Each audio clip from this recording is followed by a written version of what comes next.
Luis Alberto, muchísimas gracias. Precisamente antes de empezar a grabar hablábamos de la necesidad de tener estos formatos, de que la gente comprenda cómo es el candidato, cómo es la persona y cuáles son las propuestas ante este contexto de tantos medios, de tanto contenido, de un consumo tan ansioso. Entonces, coméntenos un poco sobre su ingreso, que tal vez es un poco atípico en el partido, ¿verdad?, en movimiento, y cuáles son las propuestas. No, muchas gracias por tenerme acá. A ver, el movimiento libertario irrumpió hace mucho tiempo en la política nacional con una gran trascendencia. Se metió en el bipartidismo costarricense, irrumpió con éxito, con propuestas nuevas y novedosas, y quizá el país en ese momento no estaba listo para aceptar una tercera alternativa, digo tercera de importancia porque siempre ha habido una buena cantidad de alternativas. Lo cierto es que en los últimos años es el Partido Acción Ciudadana el que se ha dado en llamar el responsable de haber roto el bipartidismo, y bueno, eso es parcialmente cierto porque una cosa es irrumpir en la política solo porque se convierte en un partido que reunió votación importante y 2 elecciones ganadas consecutivamente, pero la huella que el partido de gobierno está dejando es una huella desastrosa. A diferencia del movimiento libertario, ¿verdad?, que tuvo representantes en la Asamblea Legislativa, está en un proceso de renovación en este momento y pretendemos llevarlo de nuevo a donde estuvo y más arriba.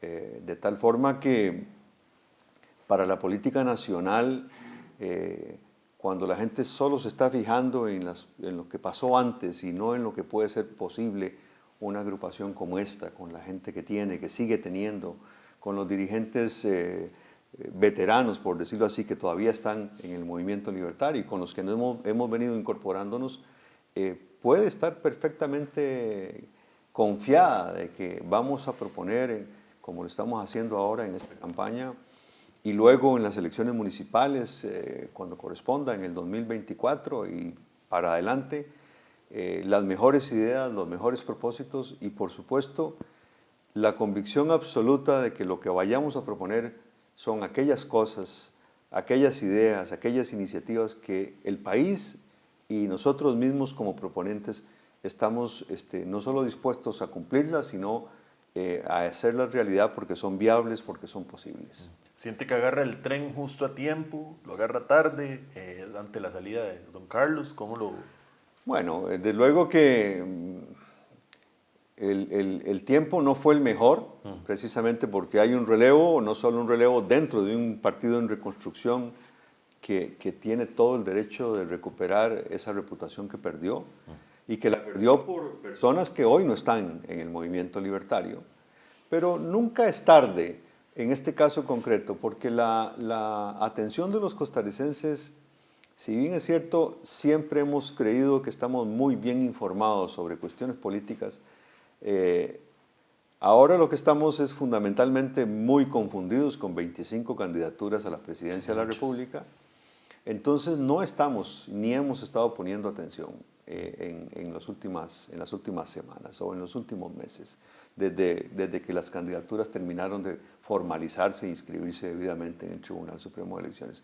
No, no es un ingreso tardío, porque la atención no se está concentrando en esas 25 candidaturas. La verdad es que la atención se está concentrando en no más de 5 o 6 candidatos que la gente poco a poco va distinguiendo que tienen la capacidad o podrían tener la capacidad para gobernar este país.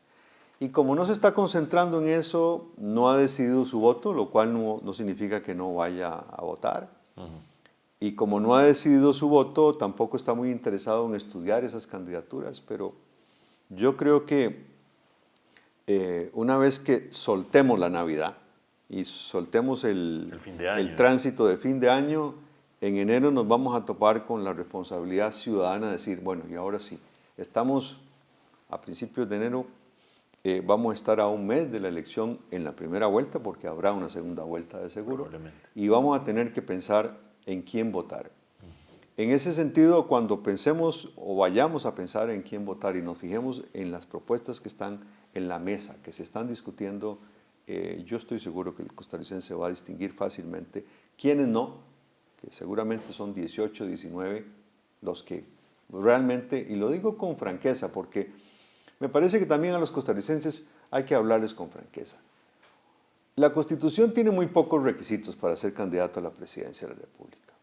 Pero yo me pregunto, si usted quiere ser Contralor General de la República, por citar un caso que es una figura del sector público costarricense, un organismo técnico cuya elección, la de la persona Contralor o Contralora General de la República, pasa por un escrutinio riguroso sobre todos sus antecedentes, porque es básicamente un controlador del gasto público.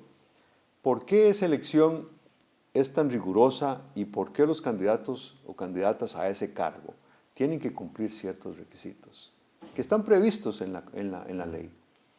Y uno se pregunta, ¿es cierto que en buena práctica de los derechos humanos la libertad a la participación política debe ser muy amplia, casi prácticamente irrestricta? Pero ejercer la presidencia de la República, francamente, no le corresponde a cualquier persona. Ejercer la presidencia de la República es un cargo de mucha importancia, de una enorme responsabilidad, que al menos las personas que aspiren a ese cargo deberían tener una serie de requisitos, de experiencia y de formación. Yo que vengo del mundo de los derechos humanos estoy diciendo esto con mucho cuidado porque no quiero aparecer como alguien que cree que es el único que puede ser candidato. Okay. Pero sí quiero aparecer como lo que soy. Alguien capaz de ser candidato a la presidencia de la República porque también sería capaz de gobernar este país. Okay. Tengo por acá que fue observador electoral en 44 elecciones en más de 15 países.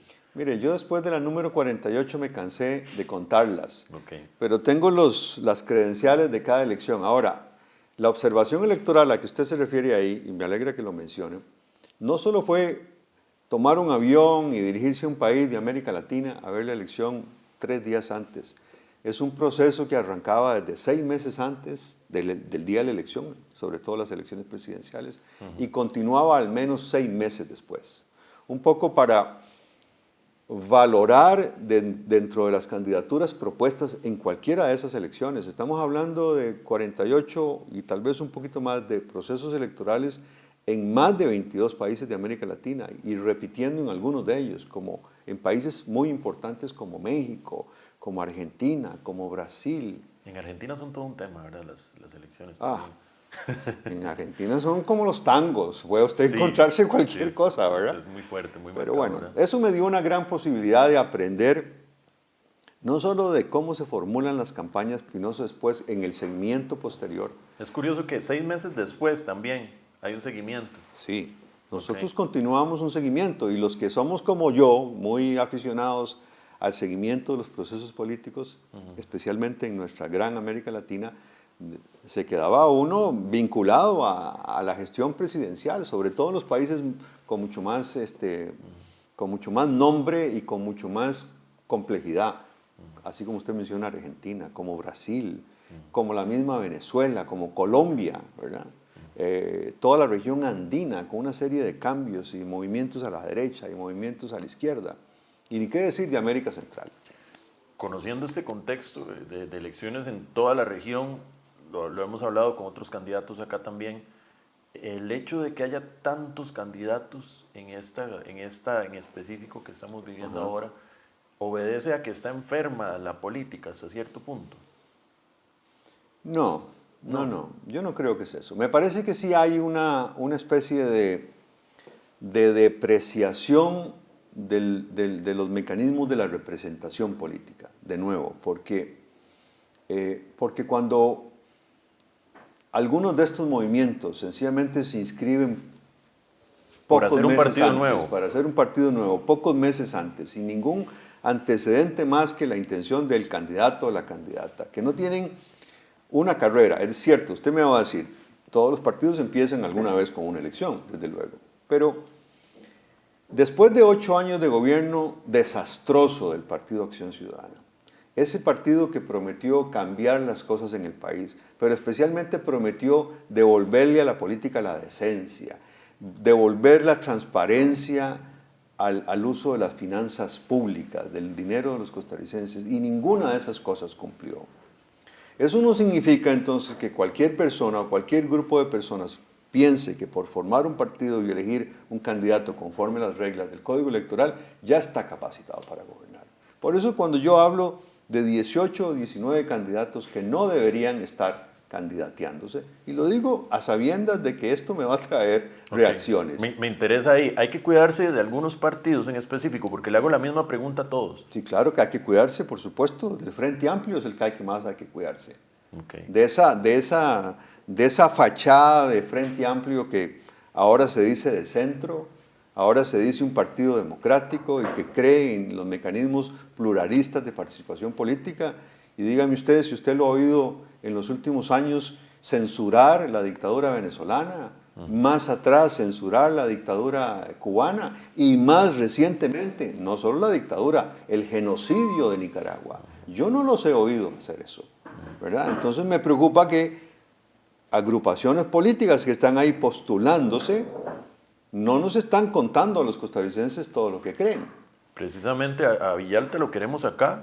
Ya me empezó a seguir en redes sociales ayer, después de las primeras entrevistas, entonces me encantaría saber también el punto de vista de él con respecto a todo eso, porque hay como una nebulosa en cómo se manejan esos discursos con respecto a cómo lo que sucede afuera del país también, que creo que a la gente también le interesa mucho. Sí, claro, pero démonos cuenta, a ver, es muy fácil darnos cuenta de estas cosas. Mire, entre la primera y segunda vuelta en Chile, un país con una enorme vocación democrática, que pasó por 30 años con una dictadura sangrienta como la de Pinochet.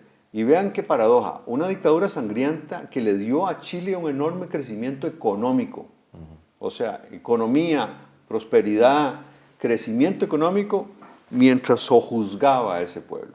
Bueno, el señor Boric, ¿verdad?, que tuvo una enorme coalición de partidos de izquierda, dentro de ellos el Partido Comunista, en la primera vuelta. Ortega gana es un decir, ¿verdad? Termina de arreglar esa farsa de la elección nicaragüense y se reelige con esa farsa. Y el Partido Comunista chileno, parte de la coalición que llevó al presidente electo de Brasil, reconoce a Ortega como si hubiese sido electo legítimamente en una democracia legítima, y Boric se separa de ese partido y pasa a la segunda ronda con un discurso de centro. Bueno, es que a estos muchachos ni siquiera se les ocurre nada original. Hacen exactamente lo mismo. Hacen exactamente lo mismo. Se mantienen en su lado oscuro, ¿verdad? Y cuando tienen alguna oportunidad de crecer, como ocurrió en Chile, entonces se colocan al centro. A ver, el Movimiento Libertario siempre fue un partido de derecha, centro-derecha.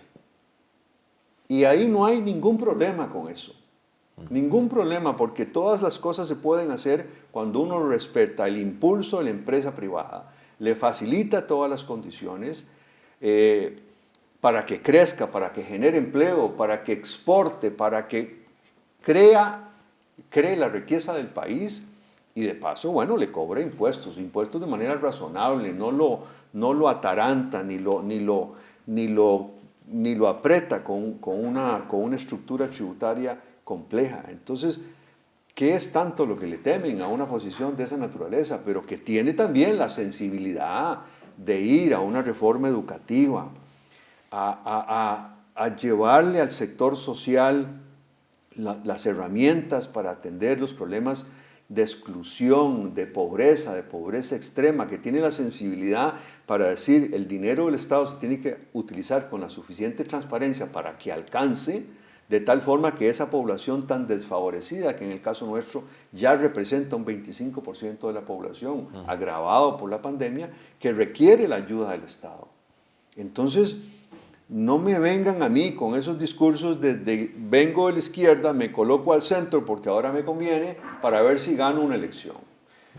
Con eso contestar su pregunta sobre de quién hay que cuidarse en esta elección, pero también hay que cuidarse de aquellos que no tienen la capacidad siquiera para ejercer un gobierno, que han venido a polarizar este país como lo polarizó la última elección, ¿verdad? Los grupos cristianos ultraconservadores enfrentados con progresistas, no sé si se autodenominan así, como los del PAC. ¿Y qué tuvimos? Una elección en la que dejamos de hablar de las cosas nacionales para enfrentarnos a una cuestión sobre la diversidad sexual, que además ya está poco a poco incorporándose en la ciudadanía en todas partes del mundo. Es un proceso cultural que toma su tiempo.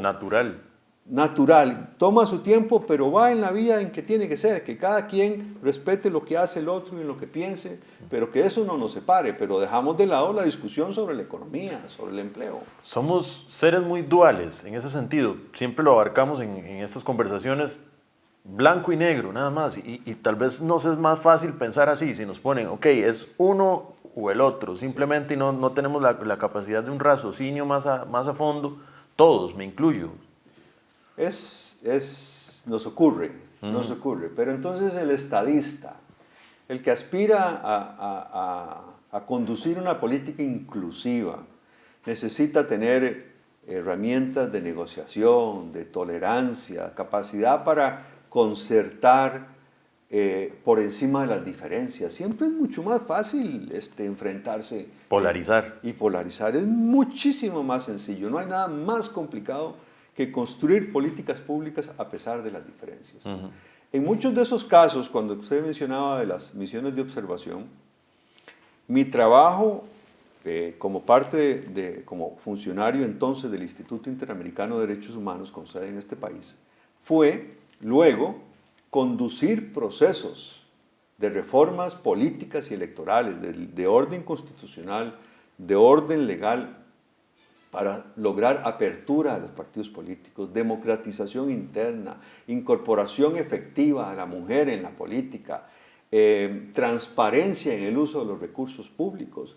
Inclusive el proyecto que yo me siento más orgulloso es un proyecto que con fondos de los Estados Unidos condujimos en El Salvador, que es el proyecto más caro de asistencia político-electoral, casi $4 millones, después de la incorporación de la izquierda que se constituyó, la guerrilla salvadoreña que se constituyó en el Frente Farabundo Martí para la Liberación Nacional y que gobernó luego varios periodos junto con la extrema derecha salvadoreña. Y muchas de esas actividades que se desarrollaron dentro de ese proyecto condujeron a reducir la polarización y no pasó gran cosa, no hubo más polarización. Bueno, polarización política sí, pero no hubo más lucha armada, hubo reconciliación de la familia salvadoreña. Todo eso requiere destrezas que con el tiempo es que se desarrollan, no se improvisan porque yo hago un partido político, cumplo los requisitos que solo tengo que ser del Estado seglar, mayor de 30 años y haber nacido en este país, y eso me convierte en la persona idónea para ser el administrador de un país. No, porque lo diga la ley no significa que automáticamente usted se convierte en un buen administrador si no ha pasado por la experiencia de ser gobierno, por la experiencia de trabajar en la oposición, por la experiencia de haber sido funcionario público y haber trabajado con funcionarios públicos y políticos y activistas de la sociedad civil, de la política en muchos países. Y eso es lo que yo le ofrezco a los costarricenses.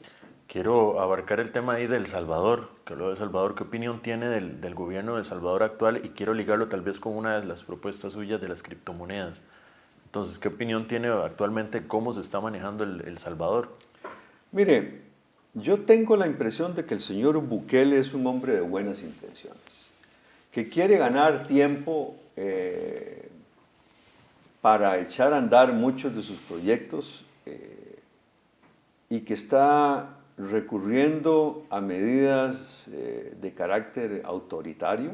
Se vuelve autoritario. Dentro de la legalidad, porque al fin y al cabo, si es en el orden legislativo, tiene los votos para hacer prácticamente lo que quiera. Como el orden legislativo, el poder legislativo designa a los funcionarios que componen el poder judicial, traslada su poder al poder judicial. en el fondo no está proponiendo nada extraordinario. Me parece que forzar una decisión para lograr reelegirse fue un exceso, que lo pudo lograr en el largo plazo, pero fue un exceso ahora. Ansiedad.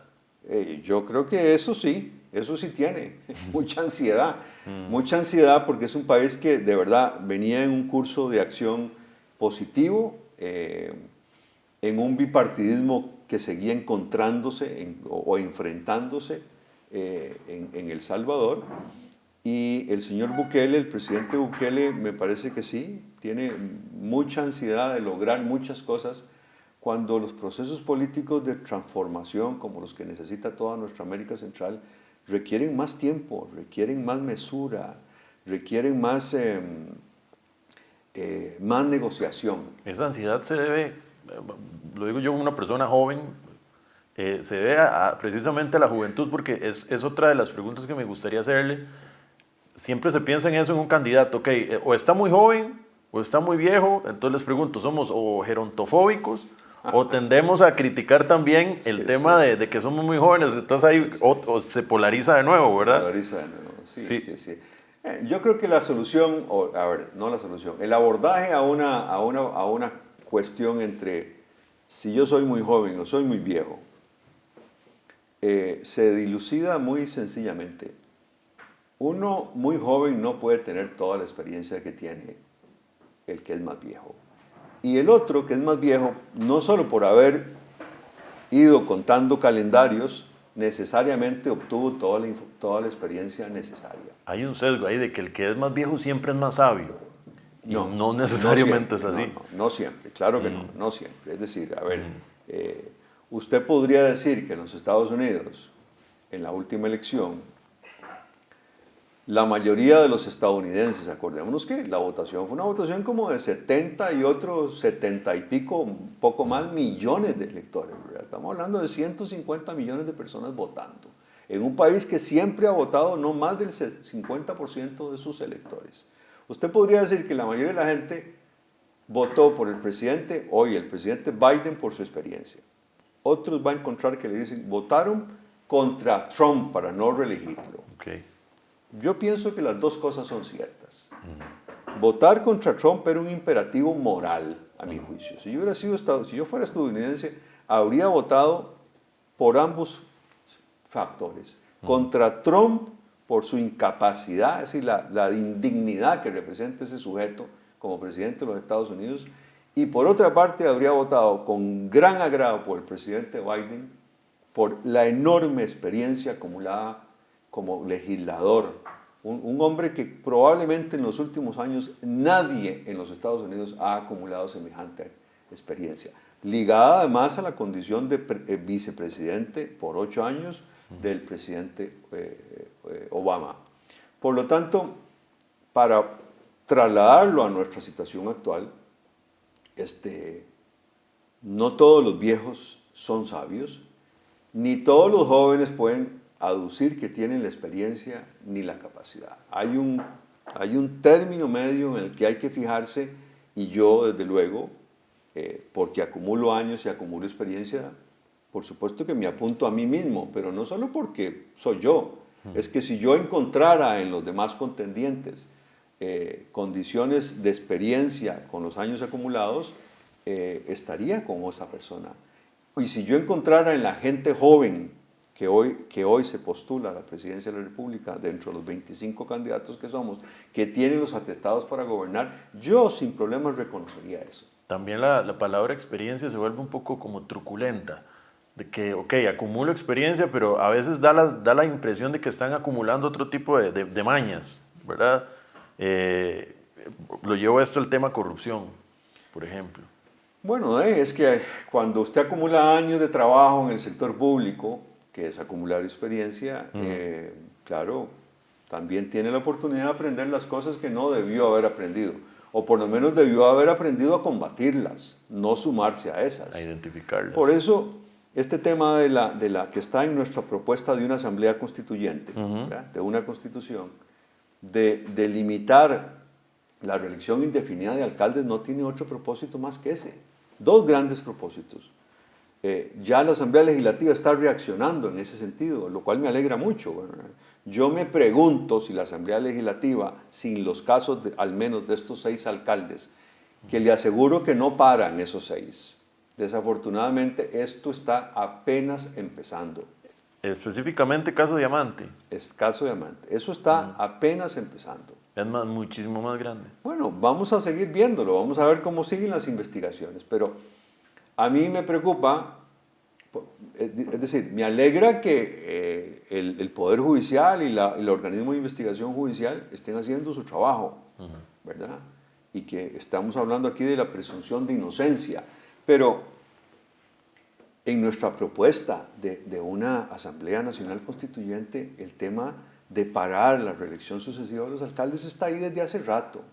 En nuestra propuesta de, por ejemplo, darle al presidente de la República la posibilidad de reelegirse por una sola vez y nunca más, también comprende la reelección sucesiva de los alcaldes, 4 años, y de los intendentes y de los regidores, no solo el alcalde, 4 años, otros 4 años y nunca más. Alguien va a decir, mire, ¿cómo a usted se le ocurre que un buen alcalde, un buen regidor, después no pueda más adelante volver a ser regidor? Mire, tuvo 8 años para ser un buen regidor, dejó un legado, dejó una experiencia, dejó acciones concretas. Dele oportunidad a la gente joven. Aquí estamos viviendo en esta elección y en la próxima elección de autoridades municipales un fenómeno que la gente tiene que ponerle cuidado, una verdadera irrupción, casi como una explosión de partidos cantonales, o sea, que esos que se colocan como en la cintura del país, como en la cintura de este órgano que es el Estado, que van a empezar a hacer cosas muy distintas, de manera muy transparente y de manera muy eficiente. Pues a esos mismos hay que aplicarles las mismas reglas. A ver, gobiernen 4 años, si lo hacen bien, reelíjanse porque la gente los va a reelegir, pero después denle campo a otras agrupaciones. Muy del lado de los pensamientos de derecha, bueno, también es como acrecentar la competitividad. Claro, pero desde luego, pues que, porque en la política tiene que haber competitividad. Cada vez que usted ve un buen funcionario, alguien debe estar inspirándose desde la secundaria, porque al muchacho, a la muchacha le gusta la política y dirá, yo quisiera ser como ese, pero cuando yo pueda ser como ese, ser un buen alcalde, un buen diputado, lo voy a hacer mucho mejor. Y cada día más entonces fomentamos una verdadera clase política educada en la teoría de la política, con experiencia en la práctica, pero sobre todo educada dentro de los principios.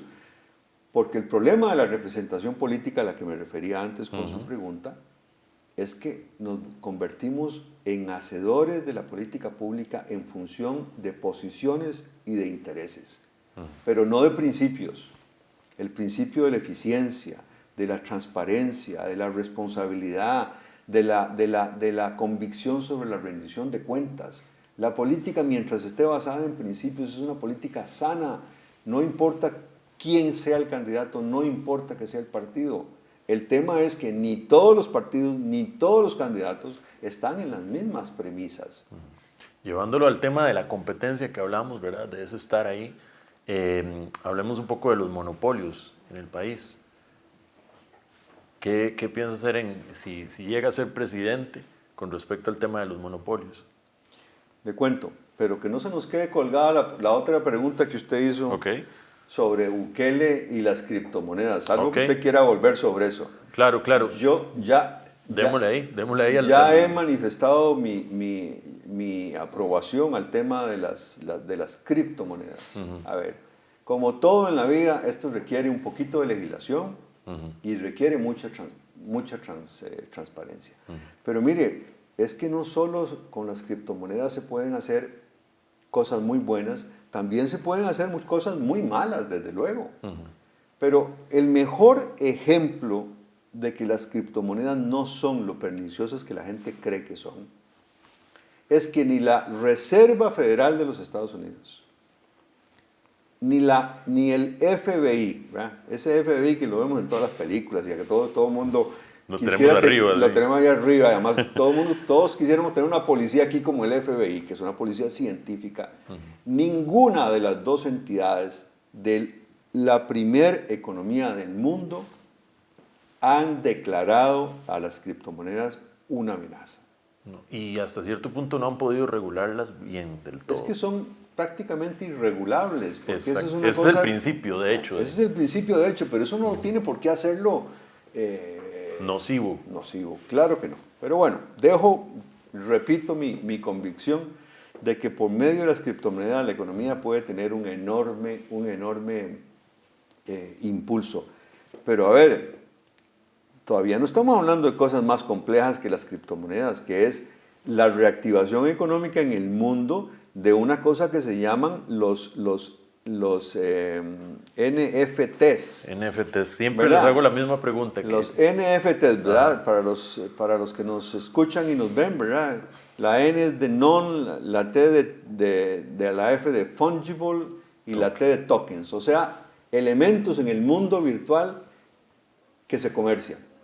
¿Verdad? Una cosa impresionante y mueve millones de millones, pero hay gente que puede vivir y generar riqueza de eso. Es casi como tener un empleo virtual que es el de comerciante. Nosotros trabajamos en ello. Entonces, más bien, una de las cosas que hacemos acá, a todos los que estamos entrevistando, le vamos a dar un NFT que se llama Coffee Crypto, que es basado en hacer una sociedad sobre el café para que todos los que tengan el NFT puedan acceder a eventos, a diferentes eventos de beneficencia, por ejemplo, para reactivar toda la temática del café.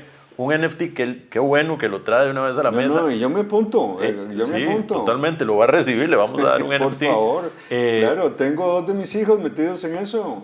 Y es además un trabajo. de que hacen sus propias actividades. Es un trabajo, es un negocio completamente lícito. Ahí nadie engaña a nadie. Es muy tiene transparente. Riesgos como todo, pero igual tiene riesgo meter la plata en otros lugares y en financieras y vainas de esas, ¿verdad? ¿Cómo quedan los intermediarios ante todo este tema blockchain y demás? NFTs es un certificado digital, claro. Los intermediarios que son bancos. Yo tengo amigos, de hecho, ¿verdad? Lo conversábamos, que ya están llegando a un punto en donde no hay ni que conversar entre si se dolariza o no, si se usa el colón o el dólar, no. Solo voy a recibir pagos en criptomonedas. Sí. Págame en Ethereum, págame en Bitcoin. ¿Dónde quedan las entidades bancarias? Las entidades financieras están muy preocupadas porque los márgenes de intermediación bancaria, que esa siempre ha sido una teoría del movimiento libertario, son realmente confiscatorios. Mire, si aquí recientemente acabamos de presenciar una queja del sector privado de que en la intermediación bancaria también cobra el Banco Central y cobran los bancos estatales y privados. O sea, es una doble, es como pagar 2 veces el peaje, en la 27. Bueno, en la 27 hay que pagarlo varias veces, pero sí, como pagar ¿verdad? Como pagar cada peaje 2 veces porque cada transacción cobra su banco y después cobra el Banco Central. Y por supuesto, por eso es que el crédito en el sector público costarricense es tan caro.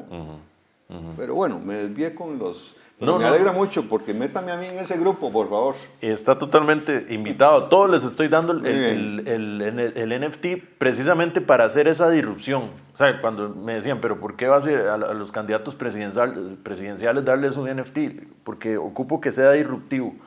Dárselos y muchos me dicen, no, Dani, no entiendo qué es. Ok, es parte también del aprendizaje. Sí, es parte del aprendizaje. Allá. Yo tengo varios encima, pero yo me apunto a todos esos aprendizajes porque además estoy abierto a todos los temas de innovación. Es decir, a todo el tema de las tecnologías disruptivas. Por eso es que vengo insistiendo en que hay que meterle mano y parece que es como una cosa intocable. El Fondo Especial de Educación Superior, ¿verdad? Que financia las universidades del Estado. Entonces la Universidad de Costa Rica se lleva como el 56% de ese fondo. La Universidad Nacional, mire, ya no me acuerdo, pero anda cerca del 22, 23. Y el Instituto Tecnológico tiene el 11.50 de ese fondo multimillonario, ¿verdad? Y la UNED otro poquito. Pero el Instituto Tecnológico, que está llamado a impartir todas las carreras verdaderamente disruptivas, ¿verdad? El Internet de las cosas, la inteligencia artificial, la nanotecnología, las ciencias de los materiales, la computación cuántica, Yo me pongo a estudiar esas cosas y cuando no encuentro cómo terminar de explicándola, entonces ¿sabe a quién recurro? A mi nieto mayor y al segundo y a mis hijos y rapidito todos estamos por lo menos entendiendo. Y yo digo, además, ¿para qué sirven? La red 5G capturada por el ICE. En la región aún no tenemos, y en la región ya es normal que tengan 5G. No solo eso, y que además tenemos que terminar de desarrollar toda la red de fibra óptica porque la tecnología va a correr por ahí. Pero el mundo se va a transformar por completo, va a haber riqueza, va a haber emprendimientos, va a haber términos de intercambio comercial indescriptible. Pero entonces aquí tenemos al Instituto Costarricense de Electricidad. Yo el otro día lo decía en un videíto mío, que tenemos esa ranita simpática acá, que se llama Colby, pero tiene una fuerza terrible, acaparó la red 5G, la ranita Colby, ¿verdad? Porque, y vean, casi 11, 12 años después del referéndum sobre el TLC, que el ICE iba a quebrar, que la telefonía celular desaparecería. Mire, el ICE sigue siendo el operador dominante en telefonía celular. Tenemos a Movistar, tenemos a Claro. ¿Qué ha pasado? Tenemos 8 millones de líneas celulares porque mientras que usted habla una, tiene un teléfono para recibir pagos en SIMPE el día que tengamos la 5G. Pero ojo, para cuando tengamos el 5G aquí, si seguimos en estas, en Europa van a andar como por las 6 y las 7 y la 8, ya cuando van a decir, no hombre, ustedes se quedaron atrás con el número 5. Me comentaba una persona que entrevistamos acá que del ICE ya salieron diciendo que el 5G era nada más para descargar películas más rápido, que a mí me resultó increíble, ¿verdad? Qué increíble. Precisamente es información lo que viene ahí, la velocidad en la que percibimos esa información, ¿verdad? Sí. Bueno, imagínense si los funcionarios del ICE, yo espero que eso sea un solo caso nada más, de alguien que dijo eso. Que realmente entiendan la necesidad de que no tenemos están de información. en qué país cuáles son nuestras necesidades. Ahora, también lo hablamos mucho, tenemos gente muy capaz, muy especializada, precisamente, esto da inclusive para fuga de cerebros en algún punto. Pero también hay más de un 60% de la población que no está tal vez técnicamente capacitada, no está especializada y necesita fuentes de empleo. ¿Cuáles son esas propuestas? Bueno, vuelvo de nuevo al Instituto Tecnológico. Okay. En el último examen de admisión para entrar al Instituto Tecnológico, de los colegios tradicionales, de educación secundaria, los tradicionales, ¿verdad? Porque uno de los colegios científicos alcanzaron los mayores porcentajes de aprobación del examen de admisión. Pero de los colegios tradicionales, el 26% fue el porcentaje de los que aprobaron el examen. Pero además, la admisión al Instituto Tecnológico de Costa Rica es dificilísima, porque el 90% del presupuesto, ese que viene del Fondo Especial de la Educación Superior, el 90% del presupuesto son salarios. El 10% restante son becas, ayudas a los estudiantes. Este dato, así como se lo estoy diciendo, no me lo confirmó en una entrevista la presidenta de la Federación de Universidades Públicas, una estudiante del Instituto Tecnológico, con dolor, con pena, reconociendo que no hay más admisión en el Instituto Tecnológico, no solo porque el porcentaje es de 90-10. 90-10. 90 salarios profesores. Claro, y administrativos. Y administrativos y 10% para el consumidor, claro, que son los estudiantes. Bueno, y esos estudiantes son los que deberían estar estudiando en el Instituto Tecnológico. ¿Por qué? Porque nosotros tenemos que ir a crear más zonas francas. Por ejemplo, en la provincia de Alajuela, ¿verdad? Con su zona franca en el Collón. Es decir, nadie la va a tocar, hay que hacerla más poderosa todavía, más eficiente, más grande. Ahora crecen a un 12% más. Las zonas francas están creciendo bien. Están creciendo bien, pero hay que llevarlas a Limón. Pero para llevarlas a Limón también se necesita, ahorita volvamos sobre educación, un aeropuerto. Hay que llevarlas a Guanacaste, donde sí tenemos un aeropuerto internacional, debidamente registrado como tal. Y hay que llevarlas a Punta Arenas, no solo al Cantón Central, sino también a Golfito y a Quepos. Pero En el régimen de zonas francas que tiene tantos incentivos y genera tanto empleo, no todos los estudiantes tienen que ser, perdón, no todos los trabajadores tienen que ser muy calificados. El personal de operaciones repetitivas desarrolla la destreza, especialmente las mujeres, y rapidito están en los procesos de formación. Se lo digo con conocimiento de causa porque nuestro hijo menor, que tiene 35 años, trabajó por 9 años en Boston Scientific, una de las que hace dispositivos médicos. Que los costarricenses tienen que saber que la tercera parte de las exportaciones costarricenses son dispositivos médicos que generan muchísimo empleo aquí y muchas divisas por la exportación. Pero bueno, las zonas francas necesitan personal calificado, sobre todo en carreras tecnológicas y sobre todo, especialmente en algunos casos, un segundo idioma. Por eso entonces la educación superior costarricense tiene que ponerse al servicio de los estudiantes, de los muchachos que requieren capacitarse en esas tecnologías disruptivas. Tienen que ser no solo ingenieros, porque la Universidad de Costa Rica también gradúa ingenieros, ¿no? Ingenieros especializados que además luego vayan a adquirir las certificaciones, estas ISO, que además son subespecialidades, de tal manera que las zonas francas en Limón, en Punta Arenas y en Guanacaste, las mismas que las del Valle Central, en La Lima, particularmente en Cartago, la del Coyol en Alajuela, se fortalezcan para seguir generando empleo. Pero óigame, hay candidatos presidenciales que están proponiendo imponerle impuestos a las zonas francas. ¿Pero a dónde creen que vivimos nosotros? Póngale un impuesto más a las zonas francas y se van para Panamá. El sector privado es el que siempre termina aportándole. Claro, o se van para República Dominicana, donde los van a tratar como reyes, porque además, ¿qué importa que generen tantas ganancias? ¿Acaso a ellos les importa? Si lo que nos importa a nosotros es que generen empleo, que generen mucho empleo, y además hay un estudio reciente de la misma Asociación de Zonas Francas que dice que entre el 2016 y el 2019, un estudio desactualizado por 2 años, emprendimientos de costarricenses en torno a las zonas francas, prestando servicios de alimentación, de transporte a los empleados, de empaquetado, de etiquetado, de contabilidad de cosas de ese tipo, en esos últimos 3 años le generaron ingresos a 11,000 costarricenses por el orden de 2.300 millones de dólares. Así que de lo contrario no se los hubieran ganado. No.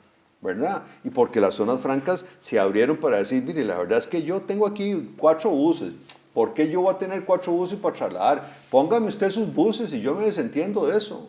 Póngame usted su empresita que me empaqueta, me da empaquetados y etiquetados y yo me desentiendo de eso y me concentro en mi negocio. Por ahí está el tema de la electricidad también. Claro, pero si tratamos no solo a las de las zonas francas, a toda la industria nacional. Porque parte de esa 60% que es operativo, llamémoslo, que no es tan calificado, puede encontrar trabajo en industria, que no necesariamente puede ser una zona franca, pero los costos de la electricidad son enormes. Tenemos casos en esta misma provincia de Alajuela, de cogeneradores eléctricos, ¿verdad? A los que están asfixiando, que se endeudaron con préstamos millonarios en dólares para hacer generación asistida, para vender esa electricidad, que el ICE dejó de comprárselas y la ley no les permite exportarla. Es juez y parte, el ICE. Pero por supuesto, si tiene toda la vida de estar haciendo eso. Yo no estoy diciendo que hay que cerrar el ICE, pero si lo pusimos a competir en telecomunicaciones, sobre todo en la telefonía celular, ¿cuál es el temor de competir en la electricidad? La gente se pone un panel solar y empieza ahora con todo este tema de la minería, Bitcoin y demás. Sí, que necesita energía, pero tiene que venir de fuentes renovables, es así. Sí, claro, claro, porque estamos el tema China, ¿verdad? Con todo el tema de minería es catastrófico. Entonces, vemos a El Salvador que está utilizando energía geotérmica. Nosotros mismos en el trabajo nos hemos encontrado con personas que ponen en instituciones, en lugares, en empresas, paneles solares. Vino la pandemia y les cerró. Entonces ya no hay nadie que entre a ese edificio, pero igual está generando energía solar, ¿verdad? Con energía solar. Se podría minar bien, pero de nuevo hay trabas a través del ICE porque es juez y parte, ¿verdad? Te compra la electricidad, después te dice a cuánto te la vende, demás. Entonces, el Estado no está para eso. Y esa es una tesis del movimiento libertario que yo comparto absolutamente. El Estado no está para eso. El Estado está para ayudarle a la empresa privada, no para ponerle obstáculos. El Estado no está perdiendo, todo lo contrario. Ese productor de energía de manera alternativa de fuentes naturales va a pagar impuestos también, pero tiene que vender su producto. se queda con la electricidad y ¿Qué hace no con me ella? pueden ni cobrar los ¿Dónde impuestos. la almacena en primer lugar? Sí, ¿verdad? Porque, sí. bueno, esas son las cosas del Estado costarricense que hay que cambiar. Por eso, no me lo pregunta usted de nuevo, lo menciono yo, tenemos que ir a un cambio radical del Estado con una nueva constitución política. Yo no sé por qué la gente le tiene tanto miedo. Las constituciones políticas son pactos, son un elenco de reglas para regir un pacto social durante un número determinado de años, una generación cuando mucho. Este país es distinto al del año 49, de la última constitución. Tal vez mi pregunta es, algunos candidatos ya dicen que ese tema de hacer una nueva constitución no va a tener fuerza. Dicen que no va a tener cabida, que no va a tener gente que se afilie a ello. Es un tema mental, es un tema de contexto. ¿Cómo lo vislumbra? Mire, a mí me parece que es un tema de pereza. De pereza. Por supuesto que les da pereza pensar. A mí me inspiran mis nietos para pensar en estas cosas.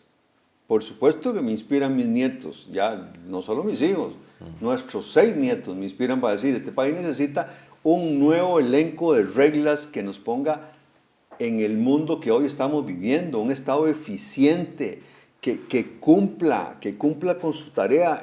La democracia, si no produce resultados, no es democracia. Las democracias son para producir resultados concretos, tangibles y de manera oportuna, porque yo puedo tener la mejor idea que si paso 20 años elaborándola, ya la idea era buena cuando empecé, ya no es ahora.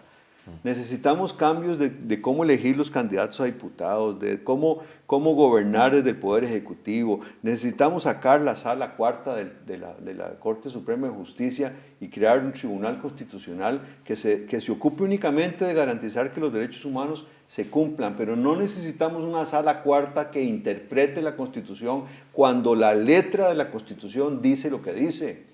Y eso pasó con el último intento de convocar a una asamblea constituyente. Lo paró la Sala Cuarta diciendo que no se podía hacer, contrariando la letra misma de los artículos 195 y 196 de la Constitución Política. Y vaya usted a ver quién le enmienda la plana a la Sala Cuarta. Bueno, en una nueva Constitución va a quedar claro que la Sala Cuarta no tiene esa capacidad de interpretar la Constitución, tiene la facultad de asegurar que los principios constitucionales se cumplan, no de interpretarlos. Pero además tiene que ser un Estado eficiente, hay que descentralizar el país en la toma de decisiones. Esto, a propósito que hemos venido hablando de reactivación económica, el reto de la Constitución de una nueva Asamblea Constituyente es el reto más extraordinariamente útil de un emprendedurismo ciudadano. Así como estamos hablando de emprendimiento para la empresita de esto y el otro, lo que hemos venido hablando, démonos como costarricenses esa responsabilidad extraordinaria, sobre todo los que estamos en estas edades, de meternos en un ejercicio, insisto, así se llama, así se quiere llamar, emprendedurismo ciudadano para construir una constitución que nos ponga a la altura de los tiempos. No significa que hay que votar la constitución actual por completo. Nadie está diciendo que hay que coger eso y echarlo a la basura. Sí, ese pensamiento radical genera miedo en la gente, precisamente. Pero porque la gente le tiene miedo a lo que no conoce, pero le da pereza pensar. A mí me parece que si los costarricenses todavía no están enterados de qué es lo que estamos proponiendo, yo lo puedo entender, porque estamos atarantados con 25 candidatos que solo deberíamos ser 6 o 7, no 10 y 18 excluidos, ¿verdad? No me pregunten los nombres, porque si usted quiere yo se los digo, pero no nos atrasemos con eso. Usted quita casi 18 de entrada. Casi 18 o 19, de un solo tiro. Quiero decirle, lo que me parece inaudito es que gente que aspire a la presidencia de la República diga que una constitución no sirve para nada, no va a resolver nada. Ustedes saben cuánto tarda una reforma parcial a la Constitución. Ahora acabo de escuchar a doña Linet Saborío decir Legacito con nombres y apellidos.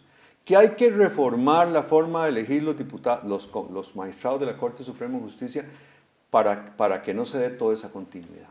Eso requeriría una reforma parcial a la Constitución. Parcial. Una reforma parcial a la Constitución requiere al menos 2 años, 2 legislaturas, porque por 2 veces consecutivas el presidente de la República, no importa cómo se llame, en su discurso a la Asamblea Legislativa del 1 de mayo, tiene que mencionar que hay una reforma constitucional por iniciarse o en el segundo año en trámite. En 2 años, para una sola reforma constitucional, usted en menos de 2 años tiene una constitución completa. Chile, ese país del que estuvimos hablando hace un ratito acá, estuvo en medio de una elección presidencial, ¿verdad?, que se resolvió el domingo pasado. Está un presidente gobernando hasta mayo y está discutiendo una constitución política que tiene un plazo de 15 meses. Y no está pasando nada más, el país se tranquilizó, porque en el plan de hacer reformas parciales estamos haciendo exactamente lo mismo que hace el MOP con las carreteras. Parchando. Bacheo, parches, remiendos. Este es un país experto en remiendos. Usted dice que doña Linet viene a hacer esos remiendos. Doña Linet está proponiendo otro remiendo más. Yo hubiera esperado de ella una solución mucho más imaginativa que esa. Esperamos tenerla acá también para que ella nos dé ese punto de vista. Y pregúntele también, por favor, por qué se opone, si es que se opone, a una nueva constitución. Si en la nueva constitución se acabaron los remiendos. O digámoslo de otra manera, el remiendo es uno solo, un nuevo texto que no descarta todo lo anterior y que no tenemos que tener miedo. Porque en última instancia, cuando esos diputados constituyentes terminen de hacer su trabajo, le van a presentar a los costarricenses ese trabajo, como decir, el texto. Y hay que ir a una consulta popular para que los costarricenses votemos si la aprobamos o no. O sea que no le estamos dando una carta abierta a los señores constituyentes, pero bueno. Aquí, con respecto a los candidatos pasados de los partidos, no quiero que se me vaya esa pregunta.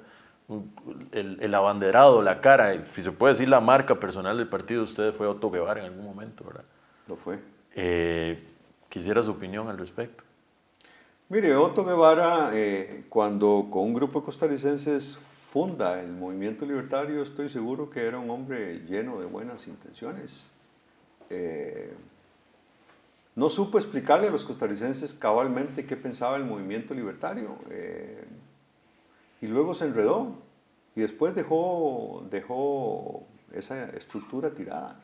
Nosotros tenemos el gusto de contar y de estar trabajando con libertarios originales, como el candidato por la provincia de Alajuela, el licenciado Danilo Cubero, un buen libertario, un gran legislador, y va a ser electo de nuevo legislador. También con don Franz Tattenbach, que fue candidato a alcalde del movimiento libertario, hasta hace poco era el secretario general, como don Danilo era el presidente. Es decir, hay gente muy buena dentro del movimiento libertario. Don Otto se perdió en sus cosas, pero lo que dejó tirado en el Partido Libertario fue una irresponsabilidad absoluta. Yo no me lo he topado, por si acaso me lo reclama para decírselo en su cara. Uno no deja esas cosas tiradas. Acaba de venir también. La otra semana viene, entonces también. No deja las cosas tiradas. Hay libertarios, como me acabo de mencionar, a Franz Tattenbach, a Danilo Cubero, que no dejaron las cosas tiradas. Entonces estamos hablando de un partido que pretende hacer las cosas bien, pero que los costarricenses sepan que don Otto Guevara no está en este movimiento libertario. Ok, perfecto. ¿Un último mensaje que quiera darle a la gente para estas próximas elecciones? Sí, primero darle la oportunidad, agradecer de nuevo la oportunidad por estar conversando con ustedes. Ha sido muy, muy grato. No se distraigan, que los costarricenses no se distraigan. Realmente, fíjense quién tiene las condiciones, la experiencia, inclusive el conocimiento. El presidente de la República es un administrador, es un gran administrador. Es el primer servidor, porque el funcionario público no debería llamarse funcionario, debería llamarse servidor público. El presidente de la República es un gran servidor, es el primer servidor y tiene que ser un administrador responsable de esa tarea que le confían. No se ataranten, piensen bien qué le conviene al país y rápidamente encontrarán cuál es la persona que los costarricenses deben elegir. Qué bueno que pudimos conversar y muchísimas gracias por el espacio. De nuevo, muchas gracias.